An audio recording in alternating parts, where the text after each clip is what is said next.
മഹാഗുരുശരണം. ഇന്ന് ഏപ്രിൽ 6 ഞായറാഴ്ച. എൻ്റെ രണ്ടാമത്തെ വീഡിയോ. എന്നെ കാണുന്ന കേൾക്കുന്ന എല്ലാവർക്കും ഈശ്വര ചൈതന്യങ്ങൾക്കും ശ്രീനിവാസപ്പയുടെ വിനീത നമസ്കാരം. രാവിലെ മാർച്ച് എന്ന് പറഞ്ഞു പോയി, മാർച്ച് 6 എന്ന് പറഞ്ഞു പോയി. ചിലർ കമൻറ്റിൽ പറഞ്ഞിട്ടുണ്ട്, ചിലർ പേഴ്സണലി വിളിച്ച് പറഞ്ഞിട്ടുണ്ട്. ദയവ് ചെയ്ത് ക്ഷമിക്കുക. 64 നാക്കിൻ്റെ ഇടയ്ക്ക് ഒരു പല്ലെന്ന് പണ്ടത്തെ ആൾക്കാർ പറയല്ലേ, അങ്ങനെ ഒരു മിസ്റ്റേക്ക് പറ്റിയതാണ്. ഓക്കെ. പിന്നെ മാസം ദിവസം ഇതിനൊന്നും കാര്യമില്ല എന്നാണ് ഗുരുക്കന്മാർ പറയുന്നത്. എല്ലാം ഈ നിമിഷമാണ് സംഭവിക്കുന്നത്. ഓക്കെ, എന്തുവാകട്ടെ. അപ്പോൾ അതിൽ ആ ഒരു അബദ്ധം പറ്റിയതിന് എല്ലാവരും ക്ഷമിക്കുക. പിന്നെ വേറൊരു കാര്യം, എനിക്കൊരു പേഴ്സണലി മനപ്രയാസം ഉണ്ടാക്കുന്ന ഒരു കാര്യം എന്താണെന്ന് വെച്ചാൽ, ഉദ്ദേശം ഒരു മാസത്തിന് മുമ്പ് ഒരു സഹോദരി കോണ്ടാക്ട് ചെയ്തിരുന്നു. അവരുടെ ജോലി സംബന്ധമായ കുറച്ച് കാര്യങ്ങൾ അറിയാനാണ്. അപ്പം ഞാൻ ജാതകം ഉണ്ടോ എന്താണെന്ന് ചോദിച്ചു. അപ്പോൾ ജാതകം ഇല്ല എന്ന് പറഞ്ഞു. ഞാൻ പറഞ്ഞു, സാധാരണ ജാതകം കമ്പ്യൂട്ടറിലാവട്ടെ എന്താവട്ടെ, ജാതകം ഇല്ലാത്ത നിലയ്ക്ക് നമ്മൾ ഗണിക്കണമെങ്കിൽ അതിന് ദക്ഷിണ വാങ്ങിക്കണം, ദക്ഷിണ വേണമെന്നാണ്. അപ്പോൾ ദക്ഷിണ അയക്കൂ, ജാതകം ഗണിക്കാമെന്ന് ഞാൻ പറഞ്ഞു. അത് കഴിഞ്ഞ് റിപ്ലൈ ഒന്നുമില്ല. ഇന്ന് ആ വ്യക്തി മെസ്സേജ് അയച്ചു. അപ്പോൾ എൻ്റെ അടുത്ത് അപ്പോൾ അദ്ദേഹം പറഞ്ഞത് കാര്യം എന്താണെന്ന് വെച്ച് കഴിഞ്ഞാൽ, കാര്യം കടം വാങ്ങിച്ച് ദക്ഷിണ തരരുതെന്ന് ഞാൻ പറഞ്ഞിട്ടുണ്ട്. അതേതായാലും പാലിച്ചതിൽ വളരെ സന്തോഷം. പക്ഷേ അതിലെനിക്ക് മാനസിക ബുദ്ധിമുട്ടുണ്ടാക്കിയ കാര്യം എന്താണെന്ന് വെച്ചാൽ, എനിക്ക് എൻ്റെ അടുത്ത് ഇന്നാണ് പണം വന്നത്. അപ്പോൾ എന്ന് പറഞ്ഞിട്ട് ഡേറ്റ് ഓഫ് ബർത്ത് ഇതൊക്കെ അയച്ചു തന്നു. അപ്പോൾ അങ്ങനത്തെ ഒരു അവസ്ഥയിൽ ഞാൻ അങ്ങനെ പറയുന്നു, ഇങ്ങനെ ദക്ഷിണ വേണം, ഈ ഉണ്ടെങ്കിലും ഇല്ലെങ്കിലും എൻ്റെ കയ്യിൽ ഇപ്പോഴില്ല, ഒന്ന് ഗണിക്കാൻ പറ്റുമോ എന്ന് ചോദിച്ചാൽ ഞാൻ കമ്പ്യൂട്ടറിൽ ഗണിക്കും. മനസ്സിലായ? പക്ഷേ അത് പറയുന്ന ഒരു കാർമിക ആയതുകൊണ്ട് ഞാൻ പറയുന്നതാണ്. അതുകൊണ്ട് അങ്ങനത്തെ ഒരവസ്ഥയിൽ ആരും ഇങ്ങനത്തെ ഒരു കാര്യം ചെയ്യരുത്. കാര്യം ഇതാണ്, ഇപ്പോൾ കയ്യിലില്ല എന്ന് പറഞ്ഞു കഴിഞ്ഞാൽ തീർച്ചയായിട്ടും ഞാൻ ഗണിച്ചിടും കേട്ടോ. ദയവ് ചെയ്ത് അങ്ങനെയൊക്കെ അതിനൊന്നും കടുംപിടുത്തം വയ്ക്കുന്ന ഒരാളല്ല. പ്രത്യേകിച്ച് ആദ്യത്തെ ജാതകം ആദ്യമായിട്ടാണെന്നുള്ളത് കൊണ്ട് ഞാൻ അത് പറഞ്ഞതാണ്. അപ്പോൾ ആ സഹോദരിയോട് ഞാൻ ക്ഷമ ചോദിക്കുന്നു. അപ്പോൾ ഇന്ന് ഞാൻ അത് ഇത് ചെയ്തപ്പോൾ തന്നെ ഇത് ചെയ്ത് അവരുടെ വാട്സാപ്പിലിട്ട് വിളിച്ച് സംസാരിച്ചിട്ടില്ല, സംസാരിക്കണം. ഓക്കെ. അപ്പോൾ ഇങ്ങനെ ആരെങ്കിലും എന്തെങ്കിലും ഇതായിക്കഴിഞ്ഞാൽ ദയവ് ചെയ്ത് അത് അറിയിക്കുക. പിന്നെ ചിലർ ചോദിക്കാറുണ്ട്, കൺസൾട്ടേഷൻ ഫീ എത്രയാണ്, ദക്ഷിണ എത്രയാണെന്നൊക്കെ ചോദിക്കാറുണ്ട്. അതിനൊന്നും എനിക്ക് മറുപടിയില്ല, ദയവ് ചെയ്ത്. അപ്പോൾ എന്തെങ്കിലും ഒരു ഉപദേശം വാങ്ങിച്ചു കഴിഞ്ഞാൽ യഥാശക്തി ദക്ഷിണ കൊടുക്കണമെന്നൊരു എന്താണ്, അതൊരു രീതിയാണ്.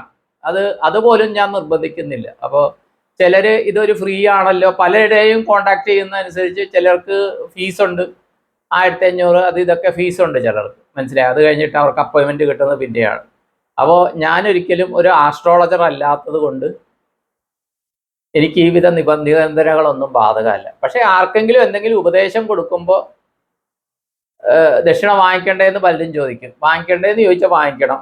ഇപ്പോൾ ഇന്നൊരു വ്യക്തി എനിക്ക് അവരുടെ ജാതകം നോക്കി, അവരുടെ ജാതകം ഗണിച്ചത് വളരെ പ്രഗത്ഭനായ ഒരു വ്യക്തിയാണ്. അപ്പോൾ എനിക്കിത് അയച്ചു തന്നു. അപ്പോൾ ഞാൻ പറഞ്ഞു, ഇത് ജാതക ആ ആൾക്ക് ഇപ്പോൾ കുറച്ച് പ്രായമായെന്ന് പറഞ്ഞാൽ 10-30 വയസ്സോളമായി. അപ്പോൾ ഞാൻ ചോദിച്ചത്, ജാതകം ഗണിച്ച സമയത്ത് അദ്ദേഹം ഇതിൻ്റെ പ്രോബ്ലം പറഞ്ഞില്ലേ? അത് ഓർമ്മയില്ല എന്ന് പറഞ്ഞു. എത്രയോ വർഷങ്ങൾക്ക് മുമ്പാണ്. അദ്ദേഹത്തിൻ്റെ ലെറ്റർ പാഡിലാണ് അതുള്ളത്.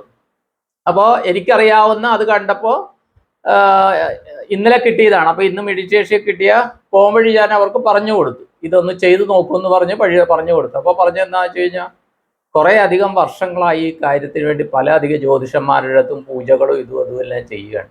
അതിൻ്റെതായ പുണ്യം കിട്ടിയിട്ടുണ്ട്, മാറ്റങ്ങൾ കിട്ടിയിട്ടുണ്ട്. പക്ഷേ എന്തിനാണോ ചെയ്യുന്നത് ആ ആളുടെ കാര്യം ഒന്നും നടന്നിട്ടില്ല. മനസ്സിലായി? അപ്പം അങ്ങനെയൊക്കെ ചെയ്യുന്ന ആൾക്കാരുടെ അടുത്ത് ദക്ഷിണ അയക്കണമെന്ന് പറഞ്ഞു കഴിഞ്ഞാൽ എൻ്റെ ശനീശ്വരൻ എൻ്റെ അടുത്ത് ക്ഷമിക്കുകയില്ല. ഞാൻ ശനീശ്വരനെ ശനീശ്വരൻ്റെ അവദാനങ്ങൾ പറഞ്ഞ് ആൾക്കാരിൽ മാറ്റം വരുത്തുക എന്നുള്ളതാണ് എൻ്റെ മെയിൻ ഒരു ഇത്. കാര്യം ആരും ശനീശ്വരനെ കുറ്റം പറഞ്ഞ്, രാഹുകേതുക്കളെ കുറ്റം പറഞ്ഞ് ജീവിതം മുന്നോട്ട് കൊണ്ടുപോകാണ്ട് അവരെ കൂട്ടത്തിൽ കൂട്ടി എല്ലാ സൗഭാഗ്യങ്ങളോടുകൂടി ജീവിക്കുക. അതാണ് എൻ്റെ ലക്ഷ്യം കേട്ടോ. അതാണ് ഞാൻ ഇത് ചെയ്യുന്നത്. പിന്നെ ഇന്ന് ഞാൻ മെഡിറ്റേഷൻ്റെ കാര്യം പറഞ്ഞിരുന്നു. അത് എൻ്റെ ഗ്രൂപ്പിൽ കുറച്ച് പേരുള്ളത്, എനിക്ക് പല ഗ്രൂപ്പുകളുള്ളത്, ഒരു ഗ്രൂപ്പ് കോർ ഗ്രൂപ്പ് ഉണ്ട്. അതൊരു സീക്രട്ട് എന്നാണ്, secret of universe and god for GSB എന്നാണ് ആ ഗ്രൂപ്പ് പേര് പറയാം.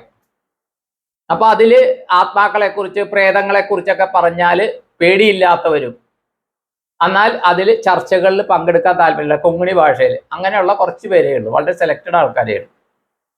പണ്ട് കുറേ പേരുണ്ടായിരുന്നു, അത് പിന്നെ മാറി വേറെ ഗ്രൂപ്പായി. അങ്ങനെ ഇത് കുറച്ച് നാൾ മുമ്പ് ഞാൻ തുടങ്ങിയതാണ്. അപ്പോൾ അതിലിടയ്ക്ക് മെഡിറ്റേഷൻ ചെയ്യാറുണ്ട്.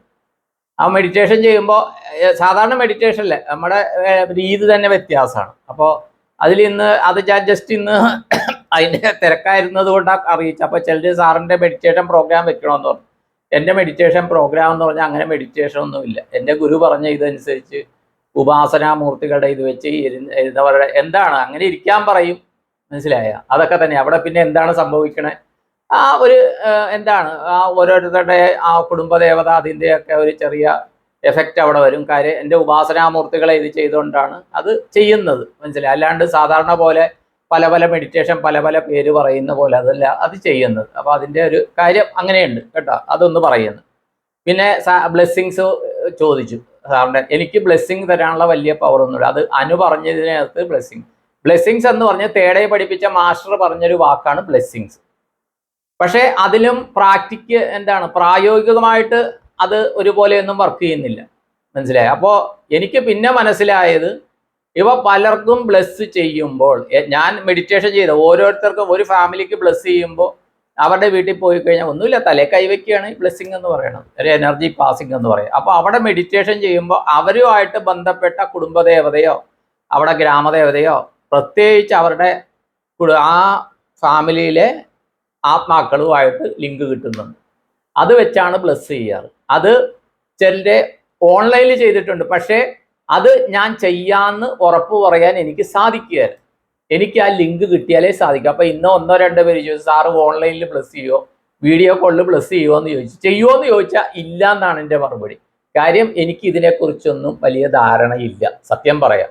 എനിക്കറിയാൻ പാടില്ലാത്ത കാര്യം അറിയില്ല എന്ന് ഓപ്പൺലി പറയാൻ ഒരു മടിയില്ല. പക്ഷേ ചെയ്തിട്ടുണ്ട്. അത് എന്താണ് അവരുടെയൊക്കെ ആ കുടുംബത്തിലെ എനർജി നമ്മളിലൂടെ പോകുന്നതാണ്. ഇതിൽ ഞാനൊരു പോസ്റ്റ്മാൻ മാത്രമാണ്. എനിക്ക് അത്ര ഈ പറയുന്ന സിദ്ധികളൊന്നുമില്ല. ദയവ് ചെയ്ത് മനസ്സിലാക്കുക. അപ്പോൾ ആരെങ്കിലും എന്തെങ്കിലും ചോദിച്ചാൽ ഇല്ലെന്നേ പറയുള്ളൂ. ഇപ്പോൾ ചിലർ ചോദിക്കും ജാതകം, ഇപ്പോൾ വിദേശത്ത് നിന്നൊരു ചേട്ടൻ വിളിച്ചിരുന്നു, ജാതകം ശനിയാണ്, ഇതാണ്, ഇങ്ങനെയാണ്, അതിനെന്തെങ്കിലും റെമഡി ഉണ്ടോ എന്ന് ചോദിച്ചാൽ എൻ്റെ അടുത്ത് റെമഡി ഇല്ല. ഇപ്പോൾ ഒരാൾ വിളിച്ചിട്ട് ശുക്രൻ്റെ ഇതാണ്, റെമഡി ഉണ്ടോ എന്ന് ചോദിച്ചു, റെമഡി ഇല്ല. ഉണ്ടോ എന്ന് ചോദിച്ചാൽ ഇല്ല എൻ്റെ അടുത്ത്, സത്യം അതാണ്. അത് കാര്യം അങ്ങനെയാണ്. എൻ്റെ അടുത്ത് റെഡി റെക്കണറായിട്ടോ റെഡി റെമഡിയായിട്ടോ ഒന്നുമില്ല. പക്ഷേ ചിലർ ഇത് ചെയ്യുമ്പോൾ അതൊരു ഇൻഡ്യൂഷൻ കിട്ടിയാൽ അവർക്ക് നിങ്ങൾ ഇങ്ങനെ ചെയ്യൂ എന്ന് പറയാൻ സാധിക്കുകയും അത് വർക്കാകുകയും ചെയ്തിട്ടുണ്ട്. അത് എന്തൊക്കെയോ തരത്തിൽ അത് കിട്ടുന്നതാണ്. അതെൻ്റെ ഗുരുവിൻ്റെ അനുഗ്രഹം, ഉപാസനാമൂർത്തികളുടെ കാരുണ്യം ആണ്. അല്ലാണ്ട് ശ്രീനിവാസ പൈയുടെ ഒരു സംഭാവനയും ഇതിലില്ല. ദയവ് ചെയ്ത് മനസ്സിലാക്കുക. അതുകൊണ്ട് ആരെങ്കിലും എന്തെങ്കിലും ചോദിച്ചാൽ ഇല്ല എന്ന് മാത്രമേ എനിക്ക് പറയാൻ പറ്റുള്ളൂ. ഈ സമയത്ത് എനിക്ക് ഓർമ്മ വരുന്നത് എന്താണെന്ന് വെച്ച് കഴിഞ്ഞാൽ, ഞാൻ എൻ്റെ ഗുരു ഒരിടത്ത് ഒരു കാര്യത്തിന് പോയി. അപ്പോൾ അവിടെ പോയപ്പോൾ അവിടുത്തെ ആൾക്കാർ ഗുരുവിൻ്റെ അടുത്ത്, ഇത് 90-കൾ 89-ൽ നടന്നൊരു സംഭവം. ഇത് വന്നപ്പോഴത്തേക്കും ഗുരുവിൻ്റെ അടുത്ത് എവിടെയാണ് സ്ഥലം എന്താണെന്നൊന്നും ഞാൻ പറയുന്നില്ല. അപ്പോൾ അവിടെ അവരോട് പറയും, നിങ്ങൾ എന്തെങ്കിലും ഉണ്ടെങ്കിൽ എൻ്റെ ശിഷ്യനോട് ചോദിക്കാൻ പറയും. അപ്പോൾ എനിക്കൊരു ട്രെയിനിങ് ആകട്ടെ എന്ന് വെച്ച് ഈ ജാതകം വെച്ച്, പക്ഷെ ജാതകം ജാതകം എന്നുള്ളത് ബേസ് ചെയ്തുകൊണ്ട് അദ്ദേഹം പറഞ്ഞു തന്ന കുറച്ച് കാര്യങ്ങളുണ്ട്. അത് അദ്ദേഹത്തിൻ്റെ അനുഗ്രഹം കൊണ്ടൊരു കിട്ടിയതാണ്. ആ സമയത്ത് ഒരു വ്യക്തിയും അദ്ദേഹത്തിൻ്റെ ഒരു മൂത്ത പുത്രനുമായിട്ട് കയറി വന്നു. അപ്പൊ ഈ വ്യക്തി ഒരു പ്രൊഫഷണൽ ഡിഗ്രി ഉള്ള ഒരാളാണ്, ഒരു ജോലിയുണ്ട് ഒരിടത്ത്. അതുകൂടാണ്ട് ഇദ്ദേഹത്തിൻ്റെ നമ്മുടെ ത്രിമൂർത്തികളിലെ ഒരാളുടെ പേരാണ് ഈ വ്യക്തിയുടെ. ഇപ്പോഴും എനിക്ക് പേരും സർനെയിമും എല്ലാം ഓർമ്മയുണ്ട്, ഞാൻ പറയുന്നില്ല. അവർ മകൻ്റെ ജാതകമാണ് നോക്കണമെന്ന് പറഞ്ഞു. നോക്കിയത് ഞാൻ ഞെട്ടിപ്പോയി. കാര്യം എന്താ വെച്ചാൽ എൻ്റെ അതേ ജന്മദിനം, പക്ഷേ ലഗ്നം മാറ്റമുണ്ട്, എൻ്റെ അതേ ജന്മദിനം. അപ്പോൾ ഇത് നോക്കിയിട്ട് കുറച്ചു നേരം അത് ഗുരുവിൻ്റെ അനുഗ്രഹമാണ് കേട്ടോ. ഒരു ജാതകം കയ്യിൽ കിട്ടുമ്പോൾ എന്താണ് അത് എങ്ങനെയാണ് ഇത് വർക്കാകണേന്നൊന്നും എനിക്കറിയില്ല. അപ്പോൾ ആ വ്യക്തികളോട് ചോദിച്ചത്, ഈ വ്യക്തിയെ ഇപ്പം നിങ്ങൾ പോയി കണ്ടോ, നിങ്ങൾ എവിടെയാണെന്ന്. അപ്പോൾ ഇദ്ദേഹം വേറൊരു സംസ്ഥാനത്ത് ഉന്നത പഠനത്തിന് പോയിരിക്കുകയാണ്. എൻ്റെ അതേ പ്രായമാണ് കേട്ടോ. എന്ന് പറഞ്ഞാൽ 88-89 എന്ന് പറഞ്ഞാൽ 20-21 വയസ്സ്, മനസ്സിലായോ? ഞാൻ 68-ലെയാണ്, ജൂലൈയിൽ. അപ്പോൾ 20-21 വയസ്സ്. അപ്പോൾ എനിക്ക് ഭയങ്കര ആദ്യമേ ഡേറ്റ് ഓഫ് ബർത്ത് നോക്കിക്കഴിഞ്ഞപ്പോൾ തന്നെ എനിക്ക് ഭയങ്കര എൻ്റെ അതേ ജന്മദിനമാണല്ലോ, ഡേറ്റ് ഓഫ് ബർത്ത് ആണല്ലോ എന്ന് പറഞ്ഞൊരു കൗതുകം ഉണ്ടായിരുന്നു. അപ്പോൾ പറഞ്ഞില്ല. അപ്പോൾ അന്നത്തെ കാലത്ത് മൊബൈലൊന്നും ഇല്ലല്ലോ, ഒന്നുമില്ല, അവൻ്റെ കോണ്ടാക്ട് ഇല്ലാതെ. അപ്പോൾ പറഞ്ഞ് എത്രയും പെട്ടെന്ന് നിങ്ങൾ അവിടെ ചെല്ലാനാണ് പറഞ്ഞത്, എത്രയും പെട്ടെന്ന്. അപ്പോൾ പിന്നെ ഞാൻ അറിഞ്ഞു അത് കഴിഞ്ഞിട്ട് പിന്നെ എവിടെ വെച്ചാണോ ഈ ജാതകം നോക്കിയത് അവിടെ പോയപ്പോൾ അവർ പറഞ്ഞ് അവർ പെട്ടെന്ന് തന്നെ പോയി ആ സ്ഥലത്തേക്ക്. അന്ന് തന്നെ ബസ് പോകുന്ന സ്ഥലമായിരുന്നു. പോയി കഴിഞ്ഞപ്പോൾ ഇദ്ദേഹം റൂമിനകത്ത് അബോധാവസ്ഥ കിടക്കുകയാണ്. മനസ്സിലായോ? റാഗ് ചെയ്തതാണോ എന്താണെന്നൊന്നും അറിയില്ല. മനസ്സിലായോ? ഇത് 88 നടന്നു. ഇപ്പോൾ 98, 2008, 2018, 36 വർഷം, 34 വർഷം കഴിയും. അപ്പോൾ അങ്ങനത്തെ ഒരു സംഭവം എൻ്റെ ജീവിതത്തിൽ ഇങ്ങനെ സംഭവിച്ചിട്ടുണ്ട്. അപ്പോൾ ചിലതൊക്കെ ഒരു ഇതായിട്ട് കിട്ടുന്നതാണ്. ഓക്കെ, അത് ഗുരുവിൻ്റെ അനുഗ്രഹം, ഉപാസനാമൂർത്തികളുടെ കാരുണ്യം. പിന്നെ വേറെ കാര്യം എന്താണെന്ന് വെച്ച് കഴിഞ്ഞാൽ ഇപ്പോൾ ഹോറോസ്കോപ്പ് പലരും ചോദിക്കുന്നുണ്ട്, ഹോറോസ്കോപ്പ് നോക്കുമെന്ന്. എനിക്കറിയില്ല എന്നാണ് പറയണം. അപ്പോൾ ഇന്നലെ ഒരു വ്യക്തി വിളിച്ചിട്ട് പറഞ്ഞ് സാറിൻ്റെ അഡ്രസ്സ് ഞാൻ കണ്ടുപിടിച്ചു എന്ന് പറഞ്ഞ്. ഞാൻ പറഞ്ഞു അഡ്രസ്സ് കണ്ടുപിടിച്ചേ, എൻ്റെ അഡ്രസ്സ് ഉണ്ടെങ്കിൽ സിൻഡിക്കേറ്റ് ബാങ്കിൻ്റെ അഡ്രസ്സ് അല്ലെങ്കിൽ കാനറ ബാങ്കിൻ്റെ അഡ്രസ്സ് ആയി. ഇല്ല സാറിൻ്റെ അഡ്രസ്സ്. ഞാൻ ചോദിച്ചു എവിടെയാണ്? സാർ കലൂരാണ്, പാവക്കുളം അമ്പലത്തിൻ്റെ അടുത്താണ്, പേര് ശ്രീനിവാസപ്പയ്യാണ്. അപ്പം ഞാൻ പറഞ്ഞ് ആ പറയുന്ന ശ്രീനിവാസപ്പയ്യ വേറെ. അദ്ദേഹം ഒരു പ്രൊഫഷണൽ ആസ്ട്രോളജറാണ്, നല്ലൊരു ആസ്ട്രോളജർ, പ്രഗത്ഭനായ ആസ്ട്രോളജറാണ്. അദ്ദേഹത്തിനെ പേഴ്സണലി ഞങ്ങളുടെ അവിടെ സർപ്പക്കാവിൽ ഒരു 20-22 വർഷങ്ങൾക്ക് മുമ്പ് അവിടെ അദ്ദേഹത്തെ കൊണ്ടുവന്നിട്ടുണ്ട്. അപ്പോൾ അദ്ദേഹം എന്നെ അറിയില്ല, പക്ഷെ ഞാൻ അദ്ദേഹത്തെ അറിയും. ഇന്നലെ അദ്ദേഹം പങ്കെടുത്ത ഫംഗ്ഷന് പോയ ഒരാൾ ഇന്ന് എൻ്റെ അടുത്ത് പറഞ്ഞു അദ്ദേഹത്തെ കണ്ടിരുന്നു. അപ്പോൾ എന്നെ അറിയുമോ എന്ന് ചോദിച്ചപ്പോൾ എന്നെ അറിയില്ല, പക്ഷെ ഞാൻ അദ്ദേഹത്തെ അറിയും. അന്ന് കണ്ടതാണ്. ഇപ്പോൾ നേരിട്ട് വന്നാൽ ചിലപ്പോൾ അറിഞ്ഞൊന്നും വരികയില്ല. അപ്പോൾ അദ്ദേഹം പ്രഗത്ഭനാണ്. പക്ഷേ ആ ആളല്ല ഞാൻ. കലൂര് പാവക്കുളം അമ്പലത്തിൻ്റെ അടുത്തുള്ള ശ്രീനിവാസപ്പയ്യ എന്ന് പറഞ്ഞ പ്രഗത്ഭനായ ജ്യോതിഷമുണ്ട്. ആ ജ്യോതിഷനല്ല ഞാൻ വെറും ഒരു സാധാരണ കൂവളത്ത് രംഗനാഥപ്പയ്യയുടെ മകൻ ശ്രീനിവാസപ്പയ്യ. എൻ്റെ ഗുരു ബ്രഹ്മശ്രീ കൃഷ്ണനെമ്പ്രാന്തിരി തിരുമേനി. അദ്ദേഹം 84 വയസ്സിൽ 2002 ഫെബ്രുവരിയിൽ ശരീരം വെടിഞ്ഞ ആളാണ്. ഓക്കെ, അദ്ദേഹം ആ സമയത്ത് ഞാൻ കവരത്തിയിലായിരുന്നു. അതിൻ്റെ മുമ്പത്തെ ദിവസം എനിക്ക് അദ്ദേഹത്തെ വന്ന് കാണാൻ സാധിച്ചു. അതൊക്കെ ഞാൻ പറഞ്ഞിട്ടുണ്ട് ഒഫീഷ്യൽ ഡ്യൂട്ടിയിൽ. അപ്പോൾ ചിലർ ചോദിക്കുന്നുണ്ട്, അപ്പോൾ ഈ ചേർത്തല എന്നൊക്കെ പറയുമ്പോഴത്തേക്കും തൊറൂര് പാട്ടുകളങ്ങരയിലൊരു എംറാൻ സാറുണ്ടായിരുന്നു. അദ്ദേഹം അധ്യാപനവും നല്ല ജ്യോതിഷനുമായിരുന്നു. അപ്പോൾ അദ്ദേഹമാണോ പറയുന്ന എംറാന്തിരി എന്ന് ചോദിച്ചു. അല്ല, ഇദ്ദേഹത്തെക്കുറിച്ച് ജന്മഭൂമിയിൽ 98 വാർത്ത വന്നിട്ടുണ്ട്. ആ വാർത്ത ESP പാരാനോർമലിൽ അവർ പ്രക്ഷേപണം ചെയ്യും. അതിൻ്റെ ഡീറ്റെയിൽസ് കൊണ്ടുപോയിട്ടുണ്ട്. ഡോക്ടർ ബിജു സാർ അത് പ്രക്ഷേപണം ചെയ്യും. അതുകൂടി പറയുന്നു. എൻ്റെ ഗുരുനാഥനെക്കുറിച്ച് അതിൽ ഞാൻ പറഞ്ഞിട്ടുണ്ട്. അദ്ദേഹം ആരായിരുന്നു എന്ന്. ഈ ഇത്രയും വർഷം 2002 ശരീരം വെടിഞ്ഞ ദേഹവിയോഗം സംഭവിച്ച അദ്ദേഹത്തിനെ കുറിച്ച് 2025 ശിഷ്യനായ ശ്രീനിവാസപ്പയ്യ തിരിച്ചറിഞ്ഞ യാഥാർത്ഥ്യങ്ങൾ ഞാനതിൽ പറഞ്ഞിട്ടുണ്ട്. കാത്തിരിക്കുക കേട്ടോ.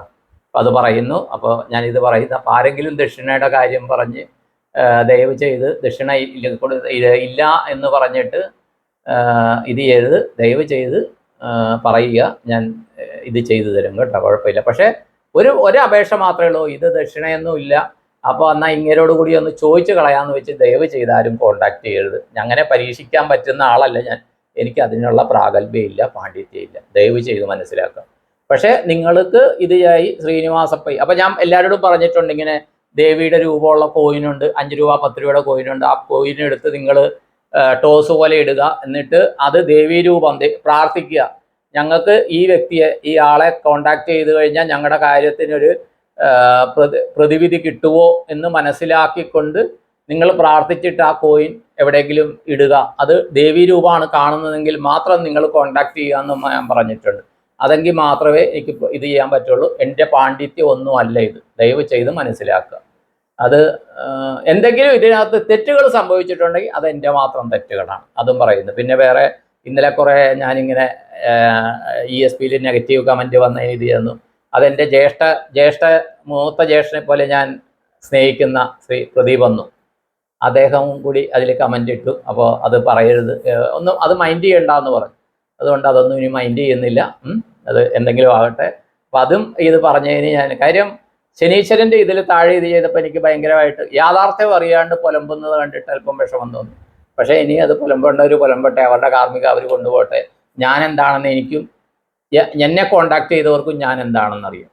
ഇത്രയും പറഞ്ഞുകൊണ്ട് നിർത്തുന്ന. അപ്പം ഇന്ന് എൻ്റെ കൊച്ചിയിൽ യാത്രയുണ്ടായിരുന്നു. കൊച്ചി ക്ഷേത്ര ദർശനം, അതുപോലെ അവിടെ കേരളേശ്വർ ദേവസ്ഥാനം ഒന്നുകൊണ്ട് പറഞ്ഞിട്ടുണ്ട്, ശിവൻ്റെ അമ്പലം. അപ്പോൾ വിക്രമാദിത്യ സിനിമയിൽ ആ സിനിമ കാണിക്കുന്നുണ്ട്. ഉണ്ണി മുഖന്തരും ദുൽഖർ സൽമാനും അഭിനയിച്ചൊരു സിനിമയാണ്. ഒരു ചെറിയ അമ്പലമാണ് കേരളേശ്വർ ദേവസ്ഥാനം. മഹാദേവ ക്ഷേത്രമാണ്. എന്ന് പറഞ്ഞാൽ 500 വർഷങ്ങൾക്ക് മേൽ പഴക്കമുള്ള ദേവസ്ഥാനം, ഭയങ്കര പവർഫുള്ളാണ്. അപ്പോൾ അവിടെ ദർശനം നടത്താൻ കഴിഞ്ഞു. അപ്പോൾ അതുകൂടാണ്ട് എൻ്റെ ഉപാസനകൾ ഇന്നത്തെ ഞായറാഴ്ചയുടെ രാമനവമിയുടെ പ്രത്യേകതകൾ, അപ്പോൾ ഇന്നത്തെ പുണ്യം എന്നെ കാണുന്ന കേൾക്കുന്ന നിങ്ങൾക്ക് എല്ലാവർക്കും പങ്കുവെച്ച് നൽകിക്കൊണ്ട് നമുക്ക് നമ്മുടെ കുടുംബത്തിൽ എല്ലാവർക്കും എല്ലാവിധ ഐശ്വര്യവും സമൃദ്ധിയൊക്കെ ഉണ്ടാകണമെന്ന് പ്രാർത്ഥിച്ച് സങ്കല്പം ചെയ്തുകൊണ്ട് നിർത്തുന്നു. നിങ്ങളുടെ സ്വന്തം Srinivasa Pai. All the best to all. Thank you all.